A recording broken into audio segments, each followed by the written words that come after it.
Hey MBC family, this is Bishop Roberts. I hope that you are doing well. It was good to see a number of you this past Sunday as we had a guest preacher, Minister Taylor Jackson, who brought the word, and she preached a message called Light and Sight, where she was looking at Acts 9. Now, just as a refresher, Acts 9 is where Saul, who would eventually become the Apostle Paul, he is about the business of hunting down Christians and bringing them back to the religious authorities for trial. Now, as he is on the road to Damascus, hunting down Christians, he has a transformative life event that would set him on a different path forever, and he will go down in history as one of the greatest leaders of the early church. Now, Minister Jackson hit 3 points that were really helpful for us to think about. And the main point that she centered on is this idea that our vision as believers gets reframed in light of who Jesus is. Because of who Jesus is, we begin to see the world differently. And that's exactly what happened to the Apostle Paul on the road to Damascus. His vision was changed. He was given the Holy Spirit, and he was able to see things different as a result. So she had 3 supporting points for that. Number 1, she mentioned that it's important for us to be humbled by God.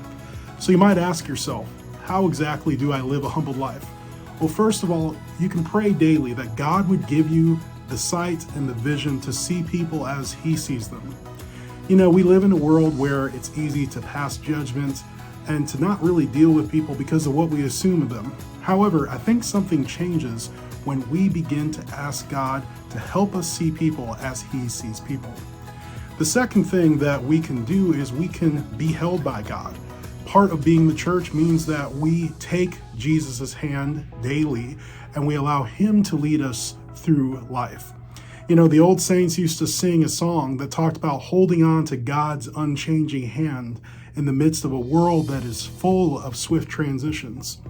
You know, the reality is when you and I allow ourselves to be held by God, we can develop a practice of resting in God's presence and authority on a daily basis. So one thing you can do to allow yourself to be held by God is find a way daily to have God hold you and to rest in God's presence.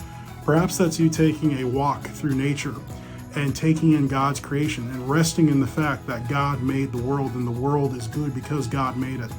Maybe for you, that's having a prayer time in the morning or in the evening where you're focusing on just allowing yourself to be held by God's assurance. Maybe for you, that's journaling. Whatever it looks like for you, make a practice of daily allowing yourself to be held by God, who holds everything in his hands. And finally, Minister Jackson brought up that it's important for us as the church to allow ourselves to be healed. You know, one of the things that happens to the Apostle Paul as he is nearing the end of this transformative experience is that God gives him his sight back. He's healed. And you and I, we need to experience healing in different ways. And so we can ask God to heal us. Maybe you need a physical healing. Maybe you're sick, but maybe your healing is more spiritual. Maybe you have a broken heart. Maybe there's something you're struggling with mentally. We can pray that God would heal our communities. There's so much division right now. We can pray that God would intervene and bring an end to racism and sexism and different sorts of division that we see in the world. But we can also ask that God would help us as the church be a healing agent so that we can help heal our community and bring healing to others. We can ask that God would empower us to help make things better in our world and help us be solutions to problems out in our community. So as we are humbled, held, and healed, we can be the church. So again, what a wonderful message from Minister Jackson. I would encourage you to watch it again on our Facebook page. This next week, we are going to continue and start another series called Our Work Ministry.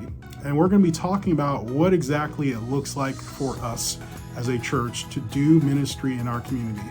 I hope that you come out. I'm excited about this new message series. As always, we are praying for you and we look forward to seeing you soon. Be blessed and see you on Sunday.